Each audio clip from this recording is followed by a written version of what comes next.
Dans le tumulte sécuritaire qui secoue le Sahel depuis plus d'une décennie, certains événements passent presque inaperçus, noyés dans le flot continu d'attaques, de communiqués militaires et de bilans humains tragiques. Et pourtant, il arrive qu'une opération marque une rupture, non pas seulement par son ampleur, mais par la méthode qu'elle révèle. Le 14 avril 2026, dans le nord du Burkina Faso, les forces armées burkinabées ont mené une offensive contre une importante formation djihadiste affiliée au groupe de soutien à l'islam et aux musulmans, le Djinim, branche sahélienne d'Al-Qaïda.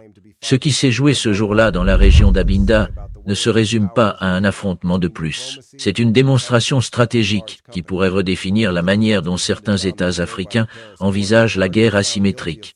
Selon l'état-major burkinabé, une colonne de plus d'une centaine de combattants djihadistes s'était regroupée dans cette zone reculée, à proximité des frontières maliennes et nigériennes. Les services de renseignement évoquaient un rassemblement transfrontalier, composé d'éléments venus de plusieurs foyers actifs du Djinim, lourdement armés, équipés de lance-roquettes, de mitrailleuses et de moyens de communication sophistiqués. Les autorités affirment que ces combattants préparaient une offensive d'envergure contre des positions militaires ou des localités sous contrôle gouvernemental. Plutôt que d'attendre l'attaque, l'armée burkinabé a décidé de frapper en amont. D'après les informations relayées par des médias comme Jeune Afrique et RFI, l'opération a été précédée de plusieurs jours de surveillance. Des drones de reconnaissance auraient permis de cartographier les positions ennemies, d'identifier les stocks logistiques et de confirmer la concentration inhabituelle de combattants dans la zone. Ce point est central. Il ne s'agissait pas d'une riposte improvisée après un assaut djihadiste, mais d'une action planifiée, préparée et déclenchée au moment jugé opportun par l'état-major. La première phase aurait consisté en des frappes aériennes coordonnées. Le Burkina Faso, qui a considérablement renforcé ses capacités ces dernières années, notamment grâce à l'acquisition de drones turcs Bayraktar, TB2 et Akensi, ainsi que d'aéronefs d'attaque, a mobilisé un dispositif combiné. Les frappes visaient prioritairement les positions lourdes, les véhicules armés et les points de commandement. L'objectif n'était pas simplement de disperser le groupe, mais de briser sa capacité de manœuvre avant tout engagement terrestre. Dans un second temps, des unités au sol, appuyées par des volontaires pour la défense de la patrie VDP, ont procédé à un ratissage de la zone. Les voies de repli auraient été coupées, empêchant une fuite organisée vers les frontières voisines. Le bilan avancé par les autorités fait état de plus d'une centaine de combattants tués, de la destruction de plusieurs pick-up armés et de la saisie d'armes, de munitions, de moyens de communication et de stocks logistiques. Le gouvernement affirme qu'aucune perte n'est à déplorer du côté burkinabé et qu'aucune victime civile n'a été enregistrée, l'opération ayant été menée à distance significative des habitations. Comme toujours en zone de guerre, ces chiffres restent difficiles à vérifier de manière indépendante. Les régions concernées sont d'accès limité pour les journalistes et les organisations internationales. Néanmoins, plusieurs sources sécuritaires régionales confirment qu'un affrontement d'ampleur a bien eu lieu et que le Djinim a subi des pertes importantes dans le nord du pays à cette période. Au-delà des chiffres, c'est la logique opérationnelle qui retient l'attention des analystes. Un élément rarement mis en avant, mais crucial selon des sources locales, est le rôle du renseignement communautaire. Dans certaines régions du Burkina Faso, des groupes traditionnels de chasseurs, notamment les Dozo, participent à la veille sécuritaire. Profondément enracinés dans le tissu local, connaissant parfaitement les pistes, les forêts et les dynamiques sociales, ces acteurs auraient contribué à signaler les mouvements suspects et l'arrivée progressive de combattants étrangers dans la zone. Cette articulation entre renseignement humain local et technologie moderne constitue l'un des aspects les plus intéressants de l'opération. Si vous appréciez ce type d'analyse approfondie sur les enjeux géopolitiques africains, prenez un instant pour vous abonner à la chaîne et activer la cloche de notification. Cela nous permet de continuer à produire des contenus exigeants et documentés, et de décrypter l'actualité avec recul et rigueur. L'opération d'Abinda s'inscrit dans un contexte plus large. Depuis les coups d'État de 2022, le capitaine Ibrahim Traoré a placé la reconquête du territoire au cœur de son discours politique. Les autorités affirment avoir réorienté la stratégie militaire vers une posture plus offensive, rompant avec les années où l'armée semblait réagir aux attaques plutôt que les anticiper. En 2023 et 2024, Ouagadougou a diversifié ses partenariats sécuritaires, se tournant davantage vers la Turquie et la Russie, tout en réduisant la coopération avec la France. L'acquisition de drones armés a été présentée comme un tournant technologique majeur. Les Bayraktar TB2, déjà utilisés en Ukraine, en Libye ou en Éthiopie, offrent des capacités de surveillance et de frappes précises à coût relativement réduit. Les drones à ainsi plus lourds permettent d'emporter des charges plus importantes et d'opérer à plus haute altitude.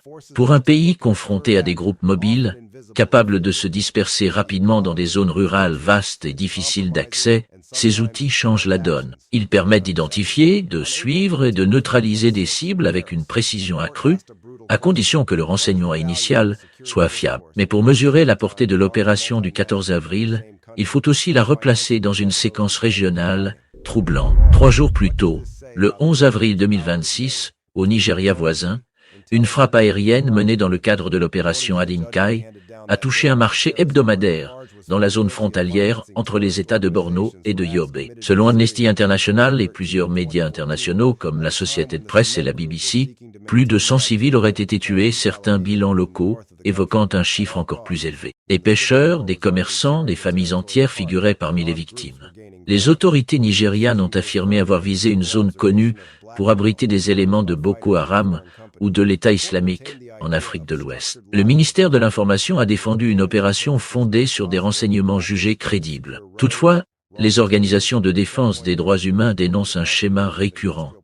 Des frappes basées sur des informations insuffisamment vérifiées, menées dans des zones densément peuplées, avec des conséquences dramatiques pour les civils. Ce n'est malheureusement pas un cas isolé. Depuis 2017, plusieurs incidents impliquant l'armée de l'air nigériane ont causé la mort de civils. Le bombardement accidentel d'un camp de déplacés à Rann en janvier 2017 avait fait des dizaines de morts. En décembre 2023, une frappe dans l'état de Kaduna avait également suscité l'indignation après avoir touché une communauté locale. À chaque fois, des enquêtes sont promises, des regrets exprimés, mais les critiques soulignent un déficit structurel dans la chaîne de validation des cibles. Le Nigeria dispose du budget militaire le plus important d'Afrique de l'Ouest et bénéficie de formations et d'équipements fournis par plusieurs partenaires internationaux. Pourtant, les bavures continuent d'alimenter la défiance d'une partie de la population, en particulier dans les zones rurales déjà fragilisées par des années de violence. À l'inverse, le Burkina Faso, malgré des ressources plus limitées,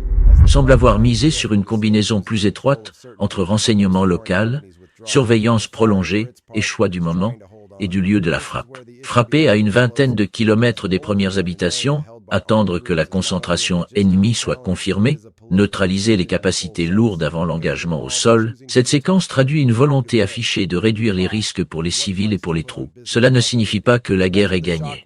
Le JNIM reste l'un des groupes les plus actifs et les plus structurés du Sahel. Formé en 2017 par la fusion de plusieurs Katibas, dont Ansar Dine et la Katiba Massina, il a démontré sa capacité à mener des attaques complexes, à contrôler temporairement des localités et à exploiter les tensions communautaires. En 2025, des assauts meurtriers dans différentes provinces burkinabè ont rappelé la résilience du mouvement. Les frontières poreuses entre le Mali, le Niger et le Burkina Faso facilitent la circulation des combattants et des armes. Cependant, l'opération Dabinda pourrait constituer un jalon. Non pas parce qu'elle mettrait fin à l'insurrection, mais parce qu'elle propose un modèle reproductible, renseignement humain enraciné localement, technologie adaptée au terrain, planification préalable et sélection rigoureuse des cibles. Dans un contexte où la légitimité des États se joue aussi dans leur capacité à protéger leurs citoyens, la réduction des pertes civiles devient un enjeu stratégique autant que moral. Au-delà du cas burkinabé et nigérien, c'est toute la question de la conduite des opérations antiterroristes en Afrique de l'Ouest qui est posée. Comment concilier efficacité militaire et respect du droit international, humanitaire? Comment éviter que les erreurs ne deviennent des outils de propagande pour les groupes armés, qui exploitent chaque bavure pour recruter et radicaliser? Comment renforcer la redevabilité des forces armées sans affaiblir leur capacité d'action? Le 14 avril 2026 ne restera peut-être pas dans les manuels d'histoire militaire mondiaux. Mais pour le Sahel, il pourrait symboliser une inflexion, celle d'armées africaines cherchant à élaborer leur propre doctrine, adaptée à leur réalité, en s'appuyant à la fois sur des partenariats diversifiés et sur des ressources locales. L'enjeu n'est pas seulement de compter les ennemis neutralisés, mais d'examiner la méthode employée. Car une méthode éprouvée peut être améliorée, transmise et institutionnalisée. À l'inverse, une erreur répétée finit par devenir un système. Dans un Sahel où la guerre s'est installée dans la durée, chaque opération est un test de capacité, un test de discipline, un test de crédibilité. À Binda, le Burkina Faso affirme avoir réussi ce test. Reste à voir si cette approche pourra être maintenue dans le temps, étendue à d'autres zones et surtout accompagnée d'une réponse politique et sociale aux causes profondes de l'insurrection. Car aucune frappe, aussi précise soit-elle, ne peut à elle seule stabiliser durablement une région.